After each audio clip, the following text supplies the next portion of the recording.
her eyes calm, unwavering, locked on the building's engraved sign above the door.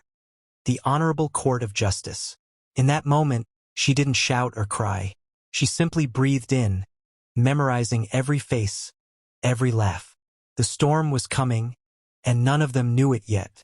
Minutes later, she sat inside the courtroom, wrists cuffed, bruise rising on her cheek. Officer Martinez stood tall before the substitute judge, already crafting his version of the story. "Your Honor," he began, voice steady and rehearsed, "I stopped a suspicious woman attempting to breach courthouse security. She became aggressive, refused to comply, and resisted arrest." The judge, a pale man filling in for the day, nodded. "Continue." Martinez gestured dramatically toward her. "She was carrying confidential legal documents, possibly stolen." The prosecutor leaned forward. "Identity theft?" "Exactly." Martinez smirked. "She claimed to work here, said she was important. You know how they do." Laughter trickled from the officers in the back. The woman remained silent, her posture straight, eyes fixed on the judge's nameplate. Every word Martinez spoke was another thread tightening the noose of his own undoing. When he finished, the courtroom looked at her as if she were already guilty. She didn't plead or defend herself, only whispered, "You should keep recording." Nobody understood what she meant. Not yet. Martinez took the witness stand, posture crisp, voice dripping with false confidence. "I used minimal force," he said. "She was erratic, shouting profanity, threatening officers." Another officer nodded from the gallery. "We all saw it," he added quickly. The prosecutor smiled. "Textbook professionalism, Officer Martinez." The judge nodded again, convinced. Every lie rolled smoothly from his tongue. Years of practice making deceit sound like duty. "She even claimed to be a lawyer," Martinez scoffed. "Said we'd regret this. These people always play the victim card." The gallery murmured approval. Through it all, the woman sat perfectly still. Her silence was unnerving, measured, deliberate.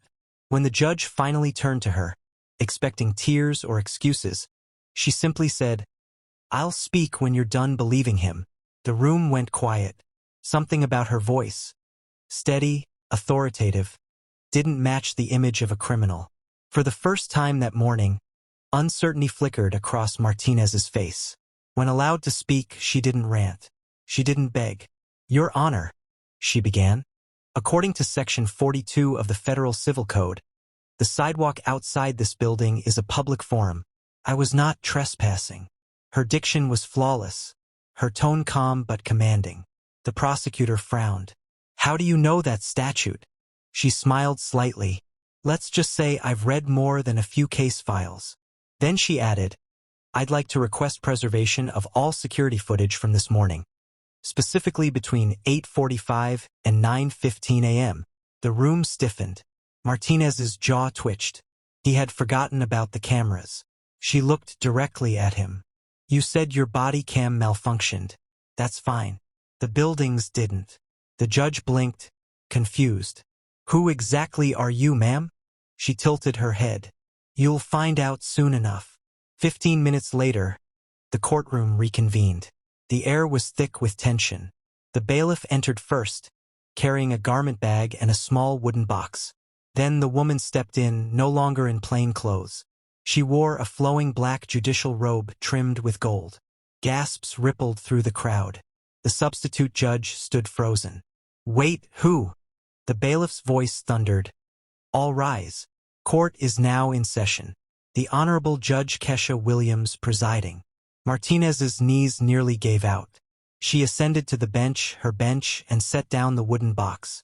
Inside lay her engraved gavel. "Officer Martinez," she said calmly, "you may remain standing." The courtroom was silent. "You testified earlier that I tried to break into this courthouse. You claimed I was carrying stolen documents. Would you like to amend that statement?" Martinez stammered. "Your Honor, I didn't know." "No," she interrupted softly. "You didn't care to know." She gestured toward the screen.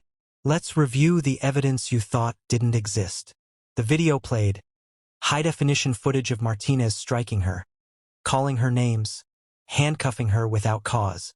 The courtroom erupted in shocked murmurs. When the video ended, Judge Williams leaned forward. "Officer Martinez, you said actions have consequences. Let's test that theory." The man who once swaggered with authority now trembled before her bench. Judge Williams spoke slowly, each word slicing through the silence. "For 15 years, you've stood in this courthouse, swearing to uphold the law. Yet this morning you broke it, in most public way possible." She lifted her gavel. "Your assault wasn't just against me. It was against justice itself." Martinez's lips quivered. "I didn't know you were." She cut him off. "A judge? Would it have mattered? Would you have acted differently if you thought I had power?" He said nothing. "Power," she continued, "doesn't come from a badge. Comes from integrity. Something you lost a long time ago." She played the footage again, zooming on his face as he struck her. "Here you are, Officer Martinez, our sworn protector, using violence instead of judgment."